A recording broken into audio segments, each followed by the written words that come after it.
Well, I think this could be really seriously good news because the North Koreans have signalled their intention to sit down and have talks, not just with South Korea, that's due to happen at some point next month, but potentially to sit down and negotiate with the Americans. Now, if you think about it, this is a very long way away from the speeches Donald Trump was giving just a few months ago about how he saw North Korea.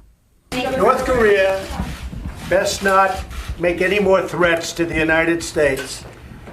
They will be met with fire and fury like the world has never seen.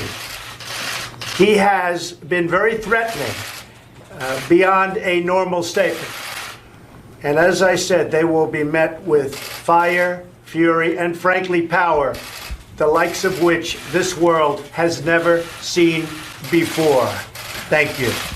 Wow. Well, when he said that, the whole world said the president is making a terrible mistake. He'll lead us to World War III. He's a madman.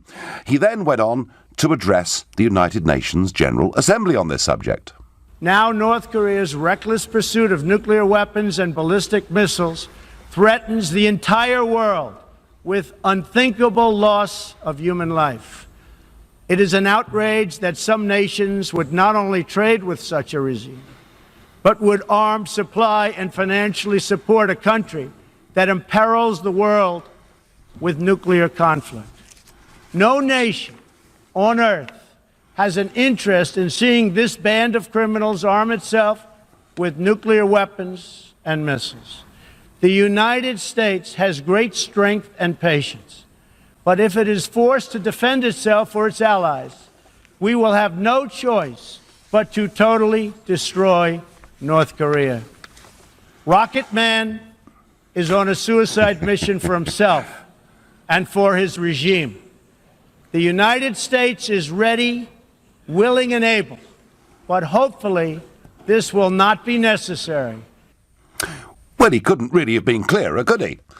Rocket Man is on a suicide mission, and if they go on developing nuclear capabilities and testing their weapons, and in particular firing them, of course, as they did twice over Japanese airspace, they will be destroyed. And as I say, most commentators thought this was mad, bad and dangerous, as if maybe it was better to do it the way Obama did it. Totally ignore the problem and brush it under the carpet. But just look at what this has yielded.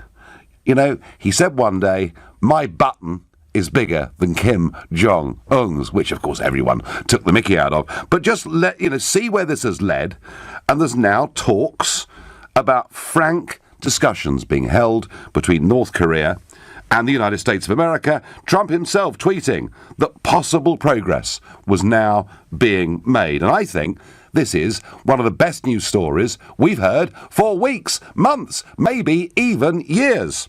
And I put it to you that this shows just how successful Donald Trump's foreign policy has been. It's a remarkable diplomatic success for a man who many would not use the word diplomatic about. So tell me what you think. Do you agree with me that actually standing up, threatening North Korea, getting a coalition together to put on really, really tough sanctions, do you agree with me this is now bearing some fruit and it's good news? And if you do, call me on 0345 6060 973. Or maybe you think, no, actually, Trump still is dangerous. You should not, as a world leader, use that kind of language, in which case text to 848. Or maybe you think, hey, slow down a bit, Nigel. There's nothing yet to get too excited about. In which case you can tweet using the hashtag Farage and LBC at LBC. And of course, you can watch us on Facebook. We're live here in the London studios. And I get already on text, Nigel, Ukraine gave up her nuclear weapons in exchange for a protection pact with the US, the UK and Russia. How did that work out, says Steve? Well, not great, Steve, but I think we're there into a slightly separate debate. And I would say that actually a massive error was made, sending out a signal that the European Union and NATO wanted to expand into Ukraine, which Russia saw as a threat. But you know something? If we go back, Steve, and we think about détente and we think about what happened, back in the 1980s between the Soviet Union and the Americans, and ultimately the end of the Cold War, I think you could argue that there's a precedent for this. That Reagan was not prepared to back down on Star Wars or any new technology. And in the end, that sheer financial and military muscle that America had led directly to the end of the Cold War. It was strong American statesmanship that did it, not weak leadership. And I think Trump, in many ways, is doing the same thing, albeit, his style and Reagan's style are pretty different. And, I'm a supporter of the president. I couldn't disagree that, a lot of these phrases are really tough. They're the kind of language we've never heard from a Western world leader before, but I think they've been very effective. Started off, of course, didn't it, with the ice hockey team, the women from North and South Korea playing together in the Winter Olympics. Now there'll be meetings taking place between North and South Korea in April, and possibly a sit-down with the American administration. And if that happens, then Kim Jong-un, Rocket Man himself, has expressed a willingness to discuss nuclear disarmament and to impose a moratorium on nuclear and missile tests during those talks. Surely, folks, that is good news. Even those of you that are not Trump fans, don't you agree with me? This is real progress. Graham is calling from Hay on Wye. Good evening, Graham. Hello, Nigel. It's good to talk to you again. Good to talk to you. So, is it a big diplomatic coup? Yes, absolutely. I totally agree with you.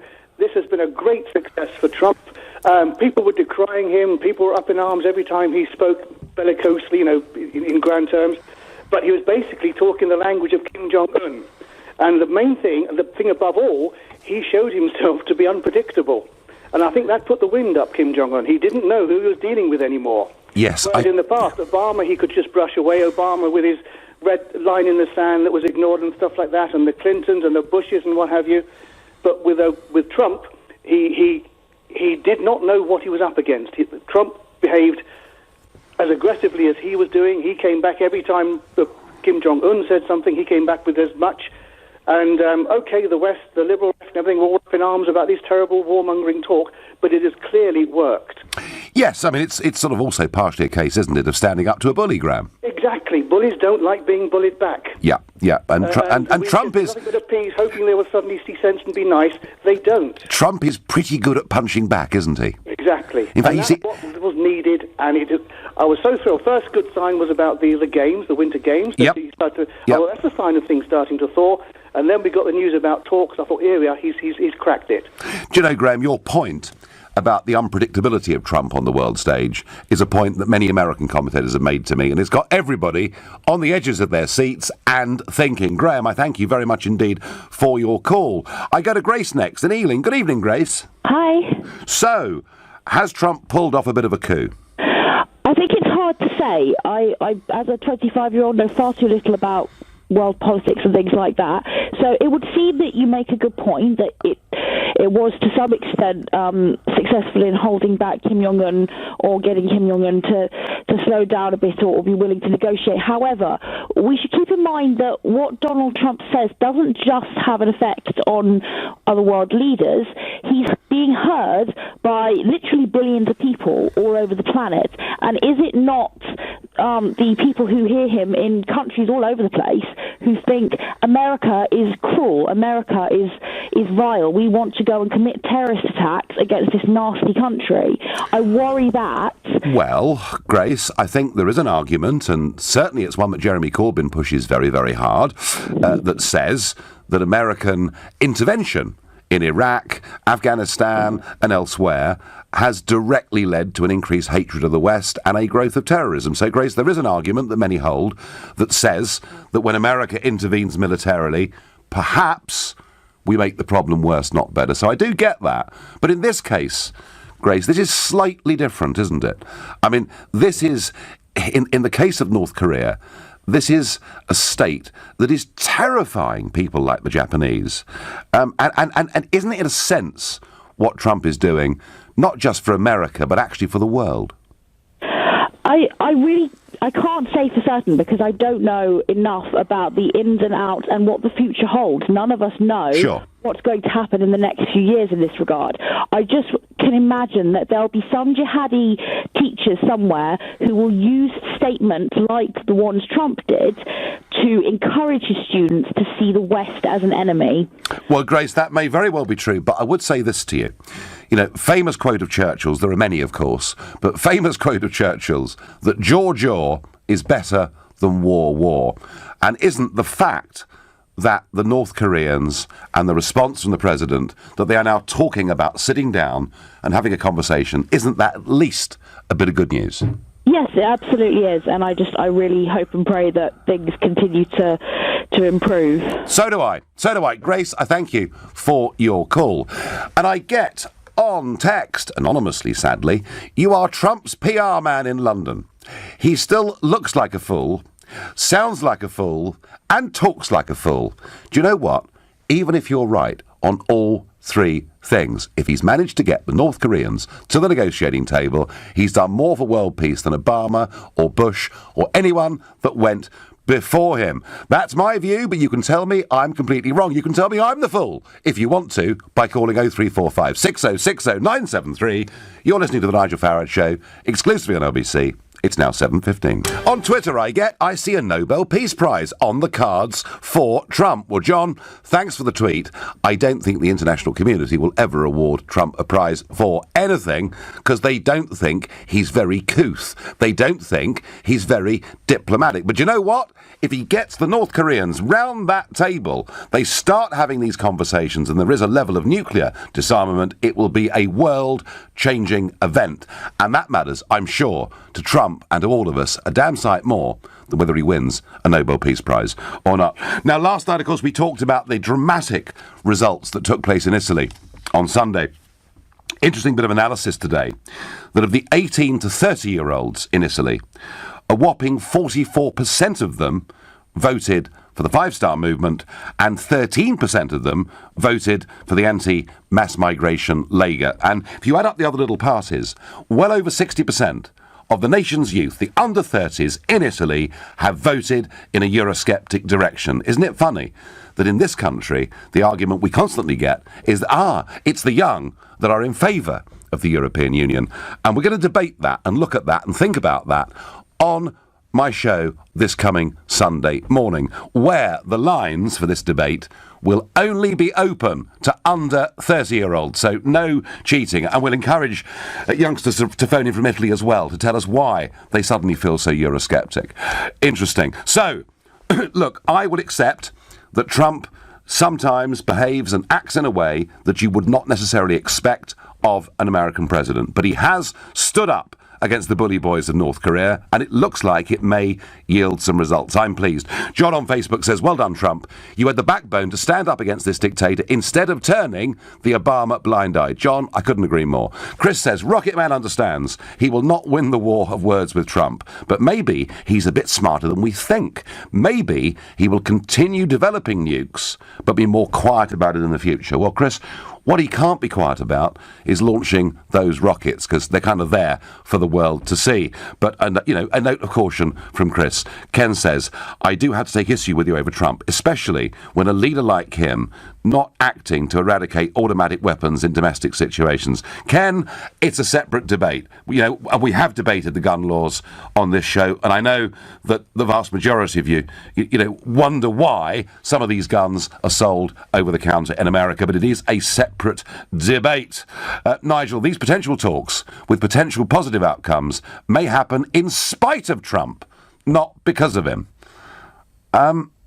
Well, Chris, fine. Chris tells me not to get too overexcited about this, and I accept that, Chris. I'm not going to get overexcited about it. But you know what? There's no way these potential talks are happening in spite of Trump. They're happening because of Trump. Obama and others didn't want to discuss the issue. Michael is a brand new caller to this show. He's calling from Leeds. Good evening. Good evening, Mr. Farage. Hello there. I think you've totally misread the situation. Okay. The North Korean leader has got what he wanted. Yeah. this nuclear program is developed is extremely costly. They can't really afford it. But if they have an agreement with the South Koreans and they get rid of it, the South Koreans will get economic aid from the South Koreans.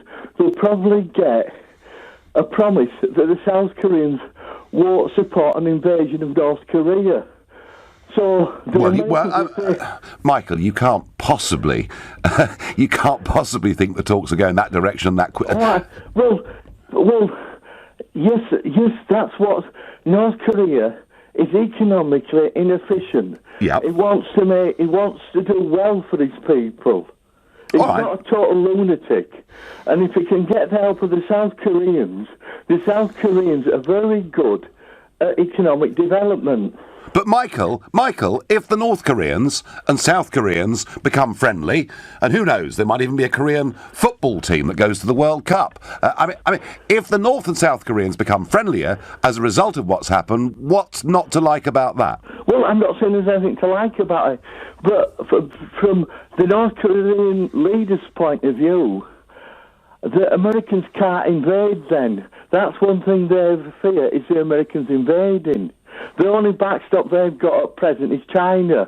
But the Americans can't invade North Korea like they did off Vietnam. They've got to have a base somewhere close like they had in South Korea during the Korean War. Yeah. Okay, no, I understand the point.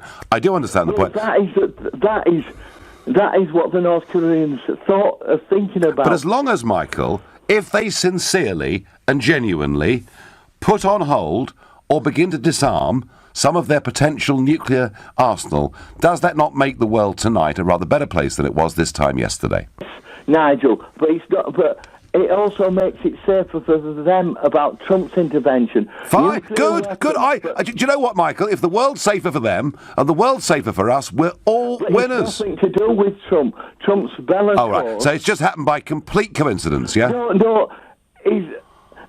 They put the thing there. Why the North Koreans develop militaries? They want something from the West. They usually want economic aid. Fine. In the past, of what Michael, do you know what? Famine. Do you know what? If we transferred some of our... In fact, we have actually been giving some of our foreign aid budget to North Korea. Goodness knows why. And the Prime Minister was called out on this about a year ago. Michael, even if we transferred some of our foreign aid budget there, if the nuclear threat goes down, that to me is good news. I thank you for your call. Trump has achieved more in his first year than some other presidents have in their entire political careers. Those who dislike Trump still won't admit that, like him or not, he is achieving great things. This is great news for all of us, says Stephen on Twitter. Ron is a brand new caller to the show from Vauxhall in South London. Good evening. Yes, hi, Nigel. So what do you think? I think this is a bad move by the North Koreans. If it is indeed true, I suspect that this is being overblown. I think that North Korea should hang on to their nuclear capacity in every single way. I think they should build up as much capacity and as much nuclear weaponry as possible, and make sure that every bomb can reach the United States. Oh wow! If and when needed. You're bringing us great cheer from South London tonight, Ron, aren't you?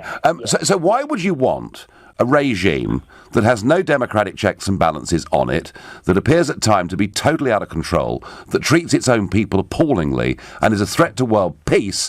Why would you want them to have a big nuclear arsenal?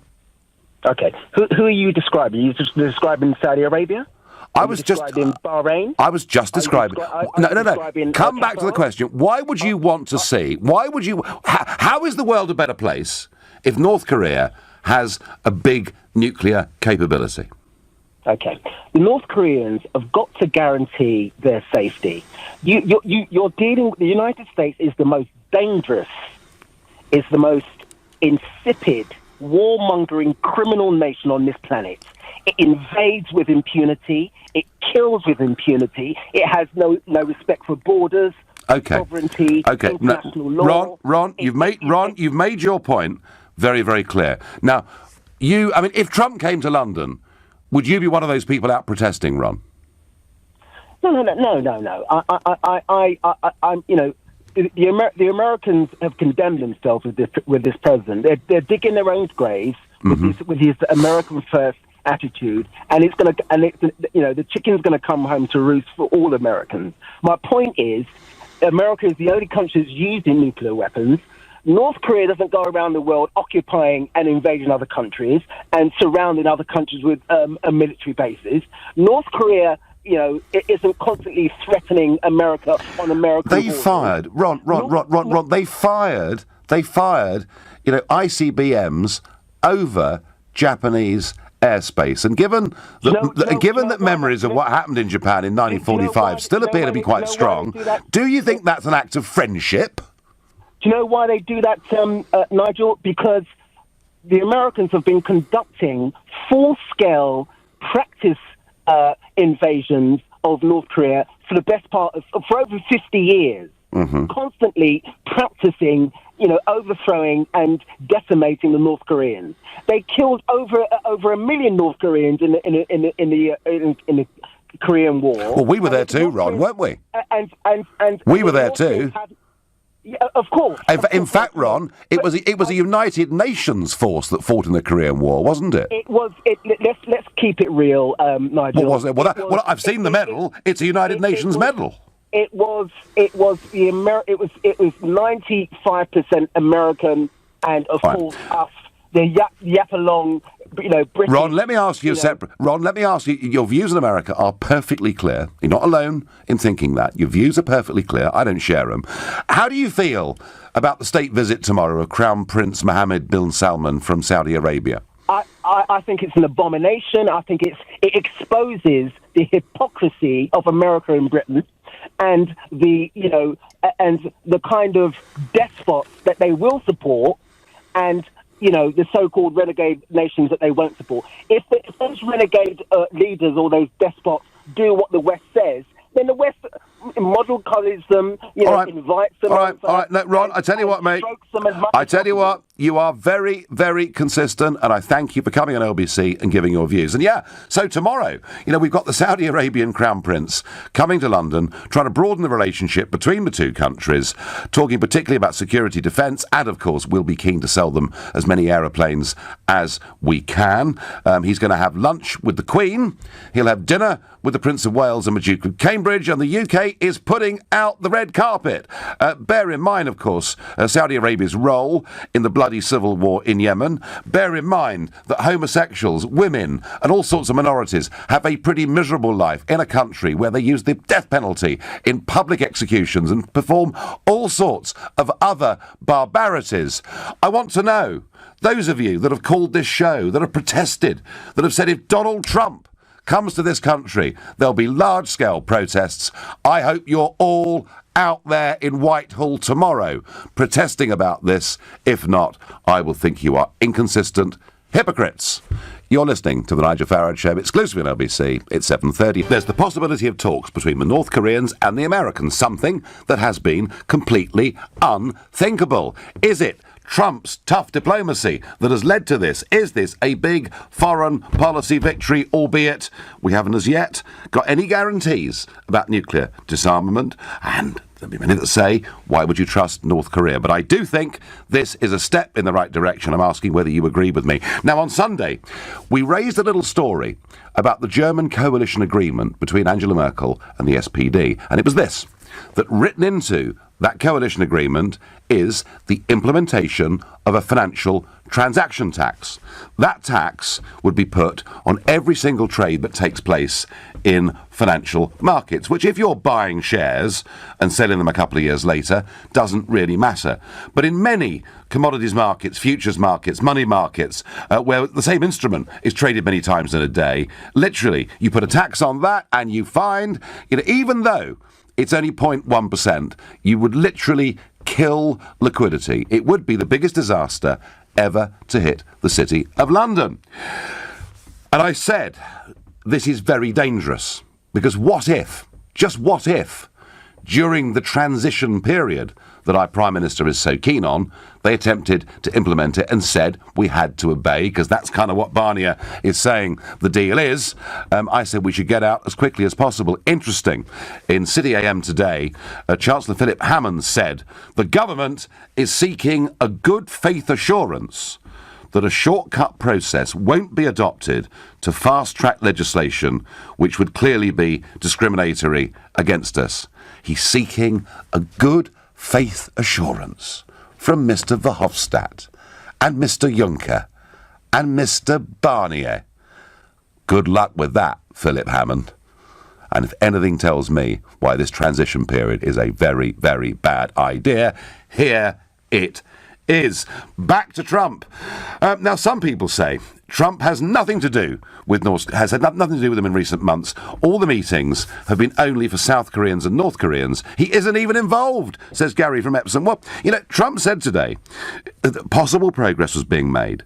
He said it may be false hope, but the US is ready to go hard in either direction, which means, Gary, that if he trusts what Kim Jong-un is saying, if he actually believes they're going to obey the rules as in fact defined by themselves, then I think actually he could have a very, very important role to play.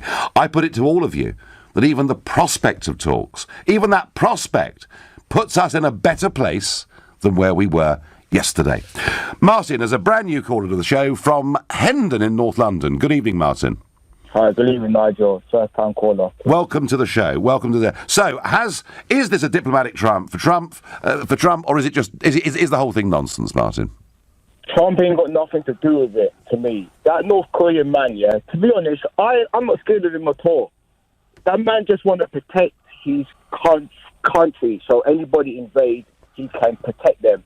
Simple as that. Like with America now, yeah.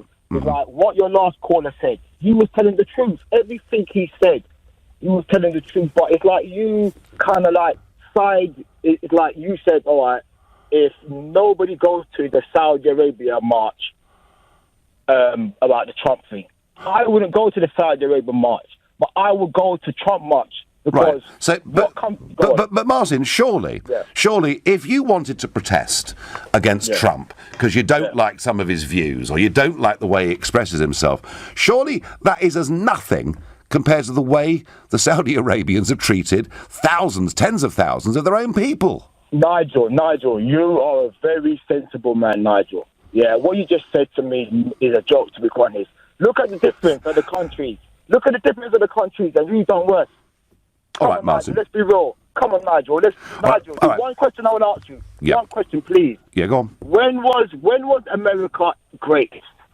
I always hear this saying, let's make America great again. Oh, I don't... want to know, when was America ever great? I think in the 50s and the 60s, certainly the first time. And I think, Martin, let me finish. Hang on. Let me finish. I know you've got a lot of passion there, man, but let me finish. Go ahead. I think that what Reagan did by being a tough leader and standing up against the Soviets in the 1980s hastened the end of the Cold War, led directly to the Berlin Wall coming down, and, Martin, for tens of millions of people enjoying freedom and democracy. Nigel, you know what, Nigel, yeah? Right. Anybody who's got a nuclear bomb, is not going to fight one another because they know the consequences. Russia and America has been in it for years. As long as I'm old, I'm like 45. As long as I can remember, they've been at it. No one with nuclear bombs is going to ever fight one another. Provided, Pakistan, provided, Martin, they're rational, you're absolutely right. I think one of the fears that a lot of international commentators have got is they've genuinely questioned whether Kim Jong-un is rational. Though I know some callers to this show question whether Trump is rational, but I think he is. Nigel, sorry, Nigel, one little tiny thing, yeah? You said the 50s and the 60s, yeah? And I think again in the 80s, yes. Okay. America could not be great in the 50s and 60s. America was a racist country in the 50s, 60s. So it could never, ever been great. Well, that depends how... Okay, Martin, it depends how you define great. What I'm saying is this, Martin. The big winner of World War II was America. It won in every single way, and it emerged as a much stronger country, a dominant global country. But Martin, I accept internally they had massive problems then, and you know what? They've still got some now. But Martin, let me just come back to you on one point you made. You said that North Korea want to have nuclear weapons and etc. because they want to protect themselves against invasion. If that's the case, why the hell were they firing intercontinental ballistic missiles over Japanese land? Because that's the safest place to do it. Don't come off it, Martin. I'm not buying into that. Up until now, I've enjoyed everything you've said. But that's baloney, Martin, isn't it? Where are they going to try their missiles? Everybody's got to test their missiles. Martin, you are an apologist for the North Korean regime, aren't you? Listen, where do America test their missiles, Nigel? Where do England test? They have to test them somewhere. Yeah, but not by firing it over territory of a country that was ravaged by 2 horrendous nuclear bombs, albeit with much justification, back in 1945. One thing about what I did hate what Trump said, how he was saying, anyhow, like he was done over a bomb, he was flattening the country, they will never see nothing like it. Yep. So, okay, this man's a dictator. Look how many millions of people who ain't got nothing to do with it. And this man said he's going to flatten the country. Come on, Nigel. All right. You can't be talking like that as a world leader. All right, I tell you what, Martin. Sorry. Martin, is there anything, Martin, is there any one single thing that Trump has done since he got elected that you approve of? You know what? I tell you what, Martin, listen, I've given you a very long run. I know, because Nigel, thank you for that. I don't know. I tell you what, Martin, I'm going to do. As you're a first-time caller to this show, and as you're a great sport and a lot of fun, I'm going to let you think about that one good thing Trump may have done. And if you find it, ring me back. Martin from Hendon, new caller to the show. Great fun. Thank you very much indeed. Our government are disgusting for rolling out the red carpet for Saudi leaders. Vile, backwards nation. My grandfather, who fought in Burma, would be distraught that our government are supporting this regime. Makes me ashamed of our country. So I think, there is going to be some criticism of this visit, of the red carpet being rolled out, the Queen, the Prince of Wales, etc., having lunches and dinners with the Crown Prince. But I wonder how big the protests will be tomorrow. I don't know, 50 people? Perhaps 100, and yet, whenever we talk about Donald Trump coming to this country, the Mayor of London and others are talking about putting hundreds of thousands on the street, and I think that simply is double standards. I get from Neil, we've seen this movie before. North Korea are stalling to buy time to do what they really want to. Finesse guidance systems and final phase tech. They are experts at double dealing, and now is no exception. Trump is just the latest US president to fall for it. Neil, I tell you what, if Donald Trump places his faith in this man, and if he begins at any moment to think that that trust has been betrayed, he will drop him like a stone. And at least, Neil, he's tried to confront the menace of North Korea developing nuclear weapons. The previous presidents did and said nothing at all. You're listening to the Nigel Farage Show, exclusive in LBC. It's now 7:45. The North Korean leader, Kim Jong-un, is said now to be open to having frank discussions with the United States of America. And Trump in return has said this is possible progress. I think this is a step in the right direction and shows that Trump's foreign policy is working. But it's for you to agree or disagree with me. Ken on Facebook says, North Korea are unpredictable. Don't be fooled. No, Ken, we've had others talking about double dealing, and I'm sure the Trump administration will not be fooled. But surely, folks, it is a step in the right direction, and it says that this man, who maybe speaks and acts on the world stage in a way you wouldn't expect American presidents to do so, but perhaps it goes to show that it's really rather effective. Grant is calling from Charlton. Good evening, Grant. Hi, Nigel. First off, unlike your previous caller who couldn't think of any good thing Trump has done, yes, I'm actually a huge supporter of Trump's. during the election and during the campaign and the election and everything, and I still am, and I'm a big supporter of yours, and I'm a Brexiteer. That tells you everything. But in terms of America's policy towards North Korea, I can never be in support of. America is the biggest bully the world has ever known. And not the American people, the American government, the American military-industrial complex is just shockingly shameful. You know, what's going on is this, it's in spite of Trump. Whether Obama was cool on Kim Jong-un or Trump is hotter, that's not the thing. Any American government that comes would always be the same in terms of the domination of the world. And look at what they're trying to do to Russia. Very soon, the MSM, the mainstream media, will convince people it makes sense to go to war with Russia. The hubris. Well, Grant, I have to say that some of the, look, a lot of things that Russia does and the way they behave and poisoning people on our streets and all the rest of it is pretty reprehensible. But you're right. It's as if the liberal media and the established politicians have got Russia there as their enemy, because they need to have an enemy to feel good about themselves, and that's dangerous. But Grant, when you talk about America, I would agree with you that there's been a lot of American foreign policy and intervention that I've disagreed with, and I thought it was. I think, frankly, we followed America into things that have been a mistake over the course of the last few years. And one of the things that Harold Wilson, Grant, should be remembered for is that in 1966, the American president, Lyndon Johnson, walked up Downing Street and said to Wilson, "We've got a special relationship. That means you must send troops to fight in Vietnam." And Wilson said no. So we should not always follow what America does. But do you not think that at least the idea, Grant, of the two sides perhaps sitting down to talk about things and maybe even discussing a reduction of nuclear weapons, isn't that at least a good thing? Of course it is, and I'm a full supporter of that. I'm a full supporter. It makes sense because remember they're supposed to be one people anyway, culturally, ethnically, and everything. Yeah. But what I'm trying to say to you is, when you look at, we're talking about, we can't dodge this in about American government, not America. I like to make this distinction. The American government, people are beginning to wake up. The lie is just, everyone can see it now.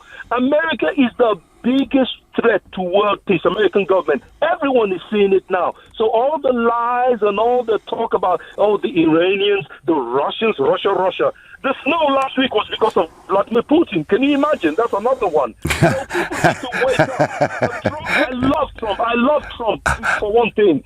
Trump is not pretentious. He says America first. My people people are losing their jobs. Steel production. I love that. This is what people in Europe should be saying too. But in terms of America being the world police, but sorry, man, that is a no. Grant, you couldn't have put your views more clearly. Thank you very much indeed. Wesley is calling from Manchester, and a new caller to the show. Good evening. Good evening, Nigel. I'll just second everything Grant said then. You've had some great callers on. Well, it's been very lively, yes. So, Wesley, is this at least potentially good news? I think it's good news, and a lot of people are very sceptical about this. Without doubt, Nigel, it is good news. But my point is, we could have been here a generation ago. Back in '93, the Clintons signed an agreement which was subsequently broke. When they were developing a nuclear reactor for energy, the Americans said, we'll supply you with oil, did do, and then reneged on it. And here we are, 2018, and they've got nuclear bombs. We could have been here a generation ago.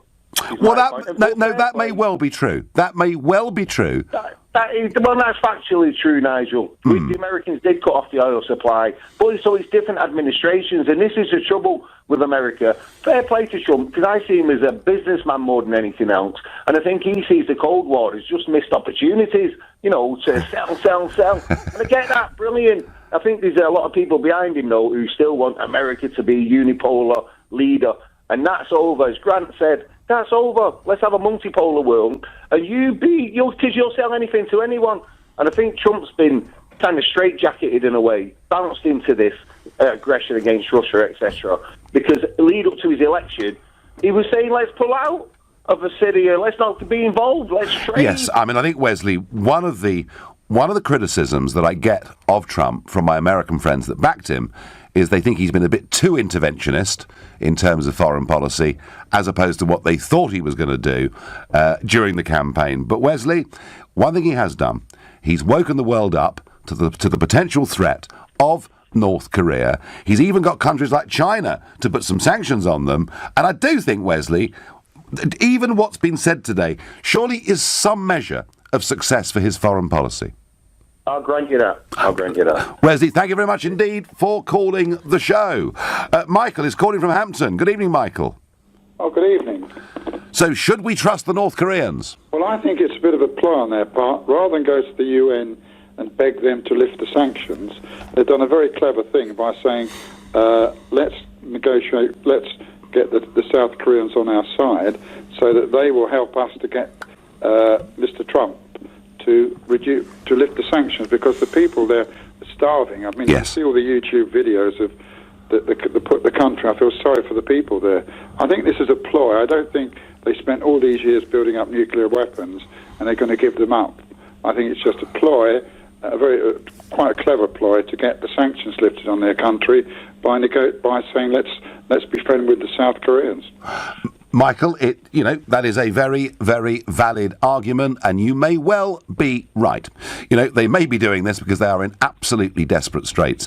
Either way, whether it's the threat of American muscle or whether it's the effect of these very punitive sanctions, at least, even if we can't quite trust their motives, at least, Michael, the thought of the North Koreans and Americans sitting around a table, surely that's at least a step in the right direction, isn't it? And I think the man that runs North Korea will see that America isn't going to attack them if they comply and be a bit more benign to the world. Yeah, well, Michael, let's see. We're in for some very interesting times. I think it's a good development, but you're probably right in terms of trust. Now, earlier on tonight, during this debate we've been having on Trump's foreign policy and following this announcement that the North Korean leader Kim Jong-un has expressed a willingness to discuss nuclear disarmament. I've been saying since the top of the hour that I think it's a huge success. Now, a lot of you disagreed, one or two very heatedly. And I challenged Martin in Hendon, who was a brand new caller to the show. I said, and he really had a go. I said, right, OK, Martin, can you come up with one positive thing Trump has done? And this is what he said. Is there anything, Martin, is there any one single thing that Trump has done since he got elected that you approve of? You know what? I tell you what, Martin, listen, as you're a first-time caller to this show, and as you're a great sport and a lot of fun, I'm going to let you think about that one good thing Trump may have done, and if you find it, ring me back. Right, well, we have got Martin from Hendon back on the line. So, you've had 15 minutes, Martin, to work it out. Is there any one good thing Trump has done since he was elected? He ain't done nothing. I can't think of anything. I can't think of nothing he's done where I can say, okay. Look, Nigel, you see, the only way Trump will win a Nobel Peace Prize, the only way is if he bans all guns in America. Well, Martin, now, Martin, you are broadening this out now. But, Martin, I tell you what, I'm going to ask you one last quick question. Go on, mate, go on. If the North Koreans and the Americans sit round the table and talk, isn't that at least some progress? Yeah, right, there we are. No, that's it. I've actually got you to say something positive. It took me 20 minutes. We've got there. Martin, thank you very much indeed for ringing in and for being a great sport. You've been listening to the Nigel Farage